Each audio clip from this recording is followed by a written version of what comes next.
महायुतीमध्ये जागा वाटपाचा तिढा अद्यापही कायम। 9 जागांपैकी 6 जागांवर भाजप शिवसेनेत तिढा, तर नाशिकच्या एका जागेवर तिन्ही पक्षांमध्ये रस्सीखेच।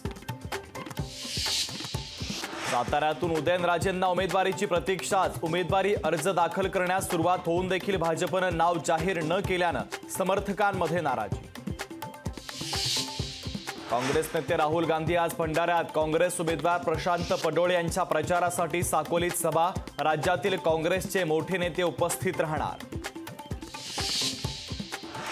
मुंबईत मनसेच्या पदाधिकाऱ्यांची महत्त्वाची बैठक। राज ठाकरे महायुतीच्या प्रचाराबाबतची भूमिका स्पष्ट करणार। मुंबई उत्तर पश्चिम मतदारसंघातून रवींद्र वायकरांना उमेदवारीची शक्यता। अमोल कीर्तीकरांना टक्कर देण्यासाठी वायकरांना उमेदवारी देण्याची रणनीती। प्रकाश आंबेडकरांच्या विरोधात तुषार गांधी मैदानात। वंचितला मतदान करू नका, तुषार गांधी यांचं जनतेला जाहीर आवाहन। भारती कांबडी लोकसभेत जाणार आणि वाढवणचा फडशा पाडणार। इंडिया आघाडीचं सरकार आल्यास वाढवण बंद रद्द करण्याची ठाकरेंची ग्वाही।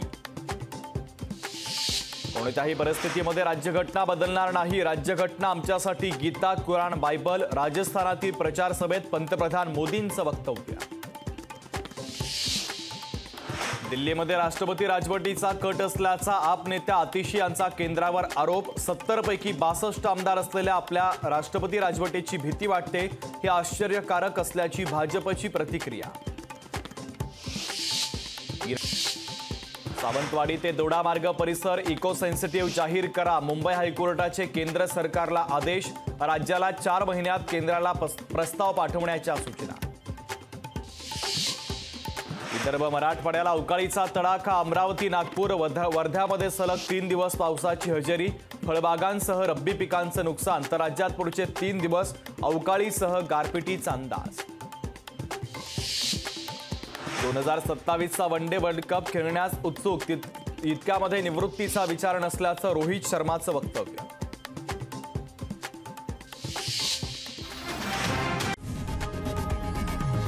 लोकशाही मराठी ऐका, पहा, जागरूक रहा।